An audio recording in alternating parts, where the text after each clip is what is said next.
Okay, last one for chapter 3, and this is actually more from the ACSM book than the Hayward text. So it's chapter 12 in the ACSM book. And I spoke to Dr. Hathaway. She teaches the health behavior change uh, and sports psych courses. And she said that I kind of figured out what she's covering. She covers a lot of the theory, so I'm going to skip a lot of the theory and kind of concentrate on some barriers, goals, your role, enhancing success. And this is going to be a ripe area for a class discussion for discussing, what kind of psychological models work, what are issues that you've seen, barriers to exercise, things like that. So we'll be discussing this a fair amount. So some of the foundations, the theoretical foundations, I'll just make it short. The social cognitive theory that talks about self-efficacy, the trans-theoretical model, that's the stages of change, the health behavior model, how important do you feel health is, and depending on where you are in life, it may be more important. So if you've gotten sick, then you look at health a lot more important. You guys probably take your health a little bit for granted right now. Self-determination theory that looks at levels of motivation and types of motivation.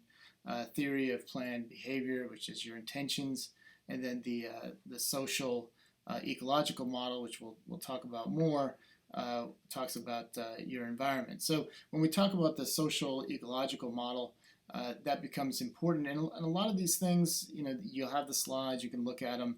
And again, this is why we had the class discussion, because some of the things that help one person hurt another person, and that's something that I struggle with. Some of the concepts of improving self-efficacy and motivating individuals and being a cheerleader to a certain extent and things like that, they're great, and they're things that need to be done. But some of these other things are, again, they help one, they hurt another. So I will give you the story of me. My story is that I was not a good athlete. I like to play sports. I played soccer. I'm the son of Hungarian immigrants, so soccer was what we played. We didn't play much football when I got married, and my wife's dad, she's the one at the age of 25ish, kind of taught me how to throw a football. I never really knew how to throw a football before that. It's kind of late. But I played a lot of soccer, and I wasn't very good. My birthday's at the end of September. The cutoff date was September 30th. My birthday is September 27th. Remember it. So I was one of the younger individuals. I always have issues with a little bit of fear and anxiety, lack of confidence. Is my lack of confidence something that I was born with, or was my lack of confidence the fact that I'm dealing with a late birthday? And they've definitely shown data where the older individuals, the older a child is when they play sports, usually the more success that they have. So I was kind of behind the eight ball on that. Uh, but then I love physical activity. I love training. But there were things that were kind of against me, but then there were things that were for me. I had the social support. My dad liked to exercise. My mom, she likes to exercise, but she's, bless her heart, two left feet. She has no coordination, uh, no core stability. We would, go for walks and hikes and things like that. But, uh, you know, she wasn't really she didn't have any sport prowess, put it that way.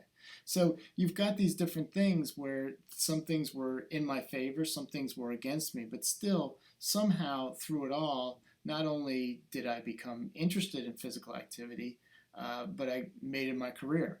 One of the seminal moments for me was I remember it clearly.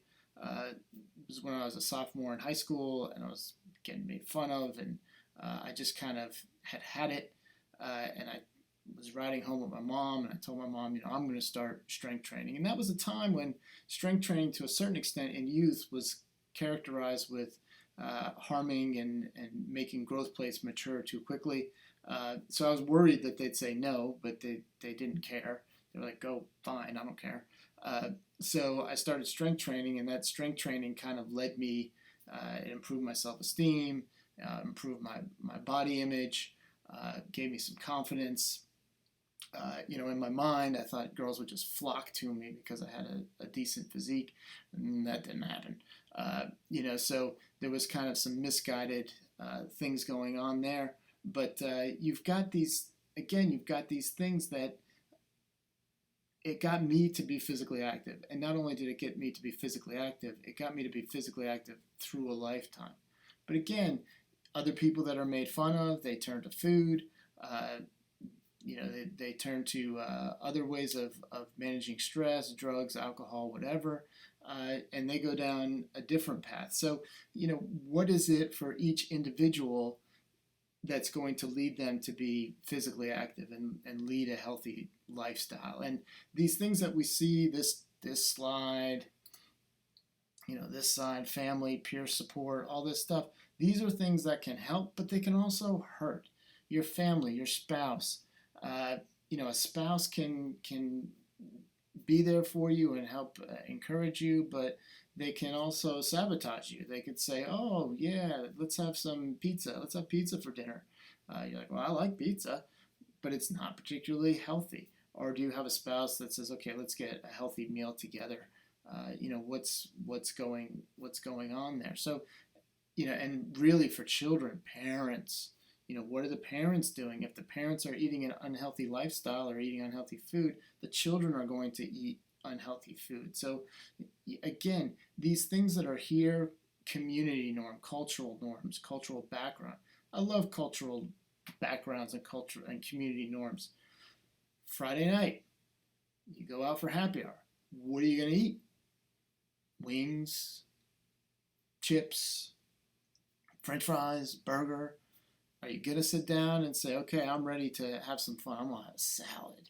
It's not cool. It's not hip. But to be obese is not hip either. So we have one cultural norm leading you to unhealthy habits, but that same cultural norm is to a certain extent not as readily accepted, which is to be obese. So again, these things are complex. There's a lot of factors going on there. What makes it work for one person may not make it work for another person. So when we see these things, I mean, it's nice to say, "Oh, family support, spousal support, your partner, your friends, your coworkers." Hey, your coworkers, your friends, what are they saying? How many of them are saying, "Hey, let's get some ice cream. Let's go for a beer. Let's have some alcohol," whatever that, is. How many times do you have friends that are saying you to do those types of things versus friends that are saying, "Oh, let's go work out. Let's go for a hike. Let's eat some salad. Let's go to the market and get fresh fruits and vegetables." How much is that really happening? So when we look at these different factors, you got to take, the real life and practical into play. And yes, these things can help, but sometimes those very same things are hurting as well. Oh yeah, great. Faith-based setting. You go to church lately? What kind of food do they have at church? I've been to 2 churches where they serve food. The one church, before the service, they had donuts. I loved them. They were great, but they had donuts. And then the other church that I went to, after the service, they'd sometimes have food, and that food was a mixed bag. Sometimes you had, a veggie tray and a fruit tray and things like that, but oftentimes it was just, cookies and pastries and, unhealthy types of options. So, again, you think a faith-based setting, a school, what kind of food do they serve at school? How much are they encouraging physical activity in school?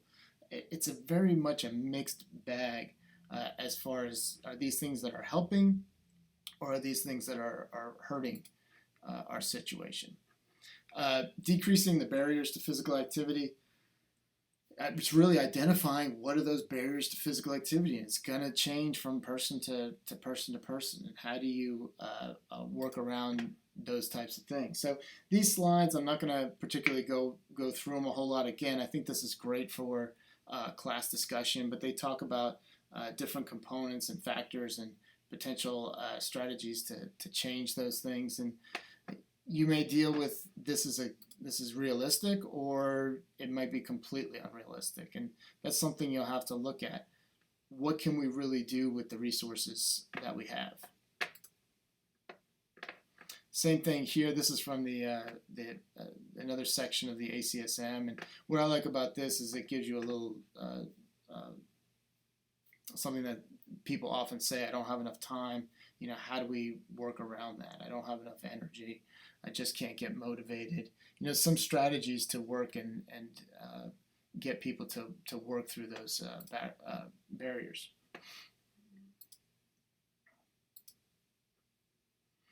So cognitive and behavior change strategies to increase physical activity, enhancing self-efficacy, goal setting, reinforcement, social support, self-monitoring, problem solving, relapse prevention. I think one thing to realize and keep in mind is when you look at behavioral therapies, how successful are we in changing people's behavior? And the answer is not very. We're not successful. You look at drug addiction, you look at smoking, you look at gambling, you look at any of these behaviors that are characterized as negative, and the relapse, people go to therapy, they go to rehab, but the relapse rates are very, very high. If you have a smoking cessation program that's 30% effective, that's a very high efficacy rate. That's a successful program. It didn't work 70% of the time. It didn't work most of the time, but still, you know, it worked 30%. So that's more than usual, so people are happy with it. But that's what we need to keep in mind, that changing people's behavior is very, very difficult. If you're able to do it, great. If you're able to motivate, great. But it's oftentimes quite a challenge to make that happen. So enhancing self-efficacy is very important, and it's something that we need to work on. And really, from an exercise physiologist perspective, and if some of you go into physical therapy, occupational therapy, you know, this is I think a very important thing as well, is, you know, giving people the tools to be successful. And it's not just that you lead them through exercises and you have the outcome that you want. It's that person feels confident in their abilities to now do this on their own. And a lot of times you see personal trainers, they try to get the client to feel like, I can't do this without you.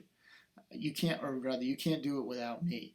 You need me to walk you through exercise. And really, they shouldn't need you. After a certain amount of time, for most people, they should be able to do it on their own. And that's something you should work towards, is how do they master these activities, and how do we figure out, okay, you're working at our facility, but now you're going to go home. Well, what are these exercises that you can do at home? Let's do a routine you could do with the equipment that you will have available to you at home.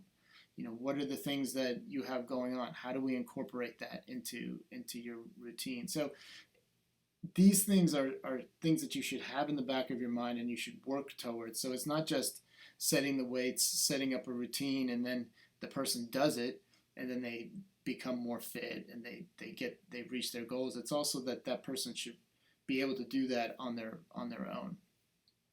Vicarious experiencing, seeing others who are similar to them with positive experiences. So somebody that might be a little bit further along in the process is helpful. Verbal persuasion, encouragement from others, that's obviously good. And then psychological, or rather physiological feedback, enjoyment, positive mood, health improvements, those types of things.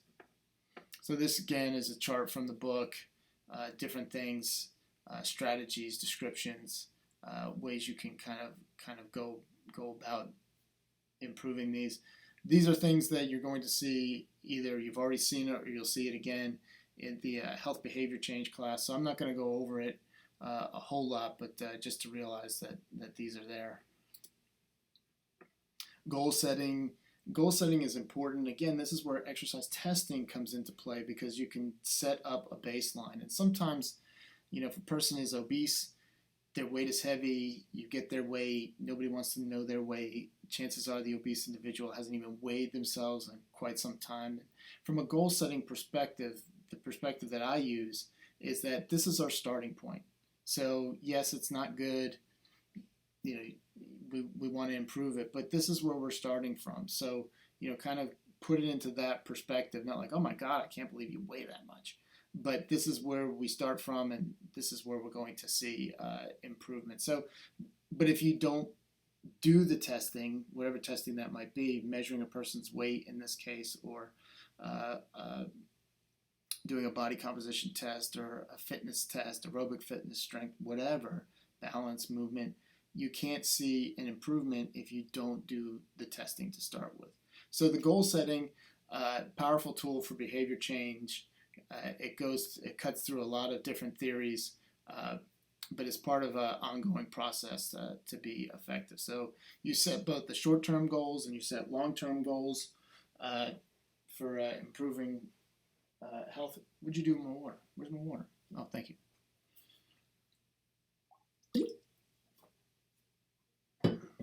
Okay. So you want to set reasonable short-term goals and long-term goals for the individual to reach that goal that they want. So, if somebody needs to lose 100 pounds, great. But maybe their goal is just to engage in regular physical activity for the next 2 weeks. Set a goal that's reasonable, fairly easy to achieve, and then just kind of work through there. Now, one thing you got to watch out for with goal setting, and you'll see this with personal trainers as well, is they just go through the movements. They don't have the progression that you need to see. So you might start conservative, and I generally recommend starting conservative, but you should keep seeing improvements and adjusting those goals as you go. So you don't want to have somebody that's needs a lot of work and then they just plateau after just a little bit of improvement. You want to keep seeing that improvement as much as is reasonable. SMART goals, you'll see this typically, or you'll see this often. The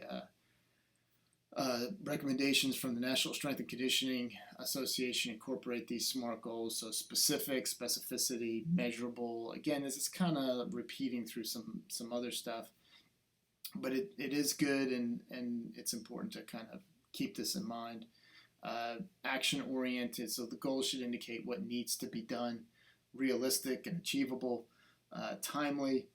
The goals that have a specific and realistic time frame, and self-determined. The goals should be developed primarily by the individual. What do they want to accomplish? That way they take more ownership of it, more chances for success. Your role, reinforcement, you should encourage. People can have their reward system. Hopefully that reward system is not food, but if you have a reward system of some sort of treat being something like clothing or a gadget or a trip, whatever that might be, to have some sort of reward for the things that you've done. You have extrinsic rewards, that's the tangible stuff I just mentioned, but you have intrinsic rewards with a feeling of accomplishment, more self-esteem, fun, enjoyment, and then you see that often. The start of exercise is difficult and hard. It's drudgery. It's ugh. But once the people get into a regular routine with exercise, they enjoy it. They start to have fun. There's a social structure associated with the people that they're also exercising with, especially if they're going to some sort of gym or some sort of facility or classes. There's a camaraderie that develops there. So there's intrinsic things within you that provide a reward system as well, and those things are equally important. It's not all about stuff. It may be difficult to give intrinsic reinforcements, but it may be possible to develop an environment that promotes intrinsic motivation. Again, a positive environment. You should focus on autonomy of the participant and that have been shown to lead to higher levels of physical activity. So if you feel like you can do this on your own, you're going to do this on your own. But if you feel like, oh, I need this person, then once that relationship falls apart, or whatever happens, you take time off, you get sick, you don't have as much money, you can't afford it, the training, then the things fall apart. And really what you want for your patient or client is that they become healthier, that they engage in physical activity on a regular basis because they worked with you. So you want to encourage that autonomy. Environments promoting intrinsic motivation, focus on providing positive feedback, increasing feelings of competence, acknowledging participant difficulties within the program. So if they're having problems, how do you work through it? And enhancing a sense of choice and self-initiation of activities to build feelings of autonomy. And again, this goes back to everything kind of works together, that art and science of exercise prescription. You do things that resonate with the person, that person thinks is fun. And then your job is to figure out, okay, well, how does this fit into the exercise recommendations, which we'll go over later?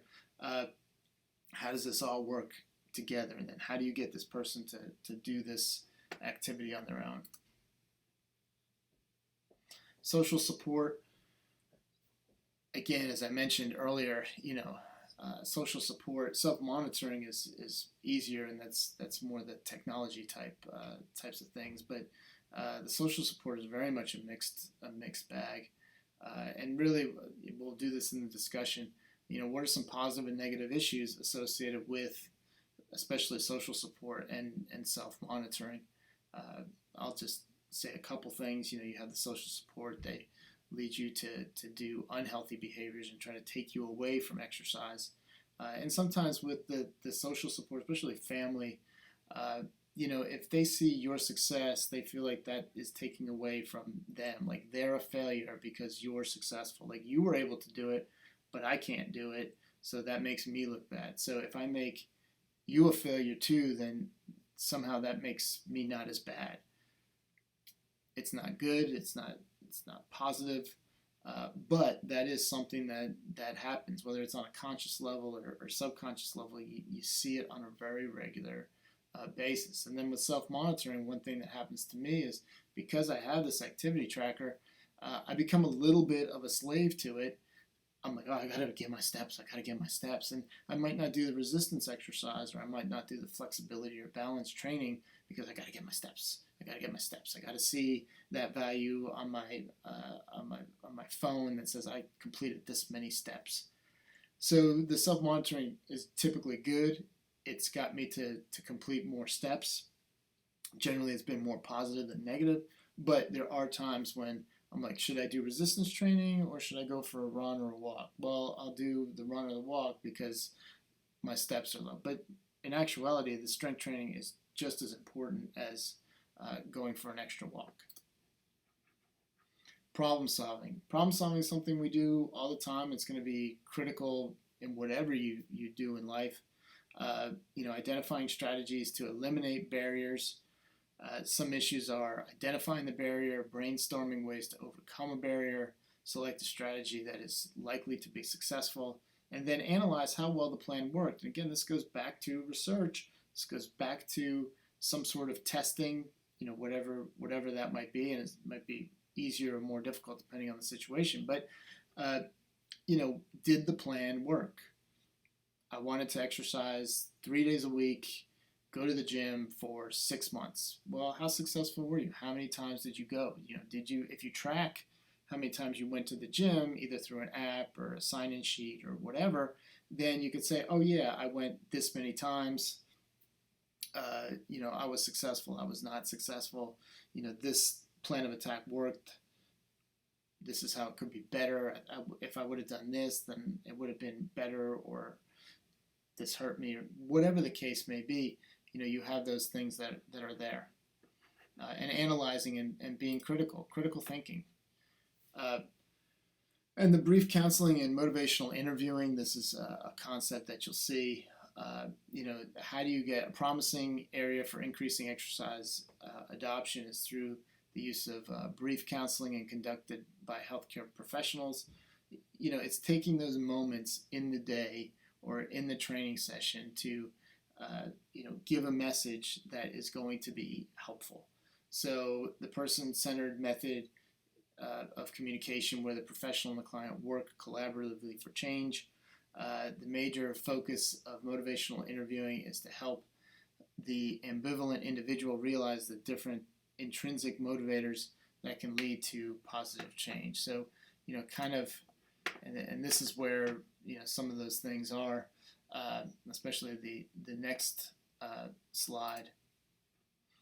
what is the issue, uh, the motivational interviewing, and then the advice given. So, putting a person down, how could you do that?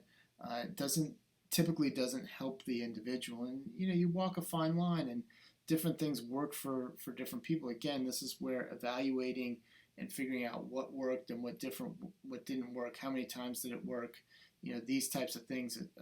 Critically evaluating the process is going to be huge. But this gives you some tools for motivational interviewing, the advice that you might give. And you're going to get this in the behavior change class, but I do bring it up here as well. So during the initial phase, the primary goal is to help resolve the ambivalence and increase motivation to change. So what is that thing that resonates with that person? Is it chronic disease, being sick? I don't want to die.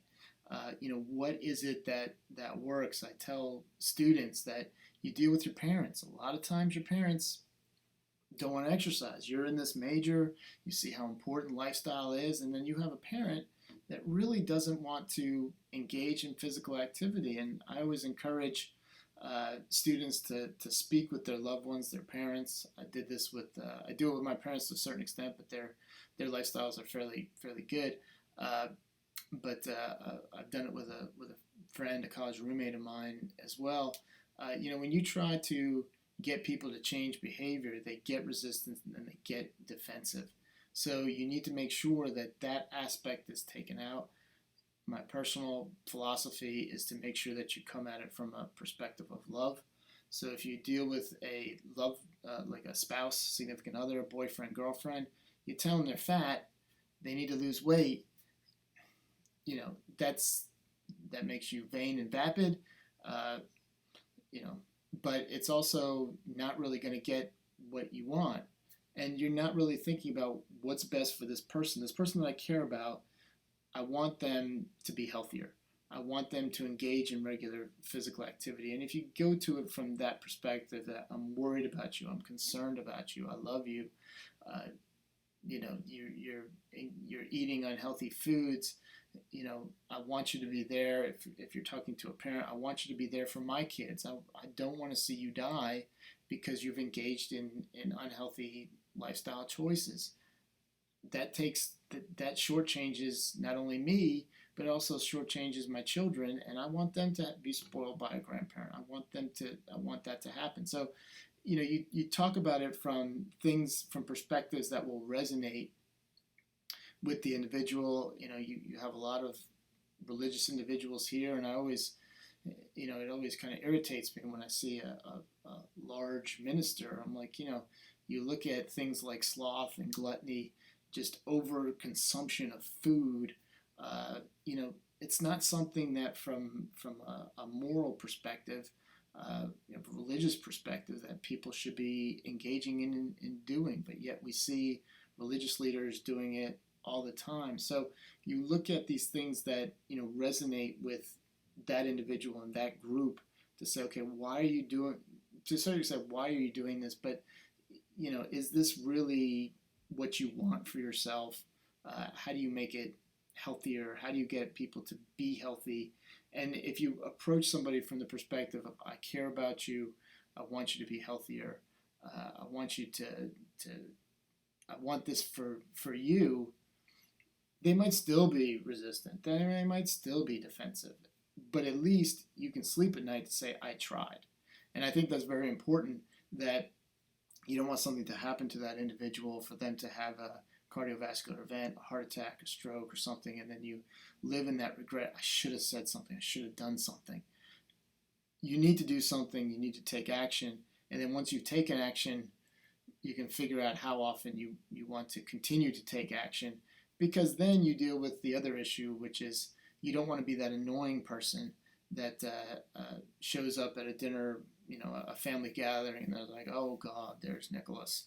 He's going to tell me I need to live a healthier lifestyle. Why do we have this type of food here? You don't want to be that person either. So you've got to walk that fine line of trying to get your ideas across. And again, this is where the brief counseling and motivational interviewing comes into play is, I don't want to say something that's insulting to the individual. That's not my goal. My goal is for them to be healthier. What can I say to really help the person get to that point? Change talk refers to an individual mentioning or discussing a desire or reason to change, making it more likely that will occur. So a lot of times people want to change. People want to lead a healthier lifestyle. They'll bring it up or they'll talk about it. And then how do you help that discussion and help move in that area? So these are the different things that they'll say, and different examples of what can be done. So I'll leave it at that.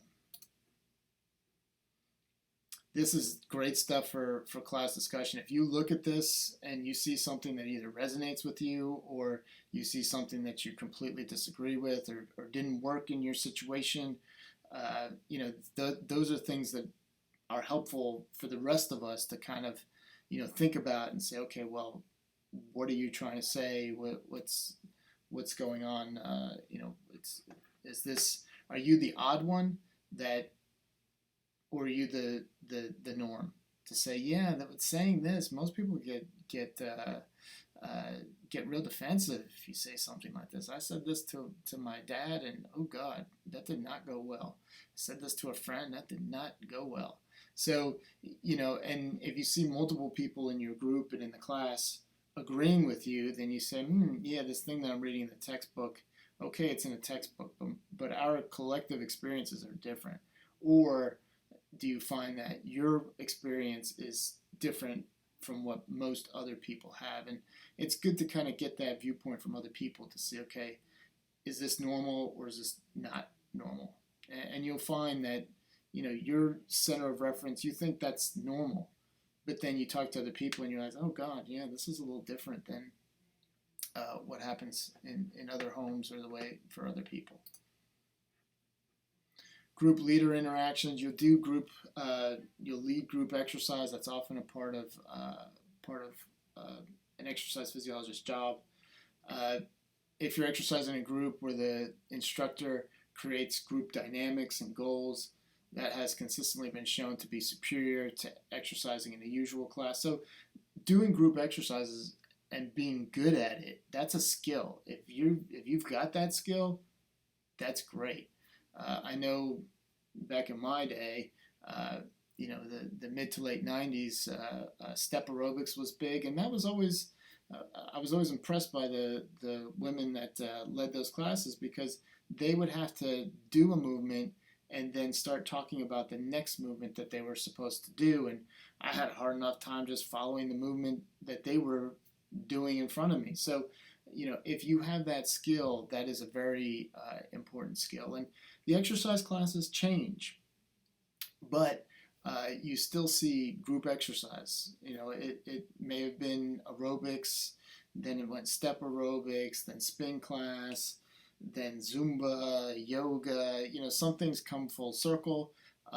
Yoga, I think you saw it more in the past. Now you see it more again.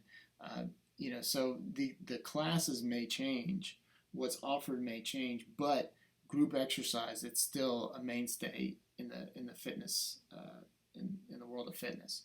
Participants who have an exercise leader that is socially supportive has greater self-efficacy, more energy, more enjoyment, stronger intentions to exercise, less fatigue, and less concern about embarrassment. So getting people engaged, getting people to feel comfortable working with the individual, that's very important.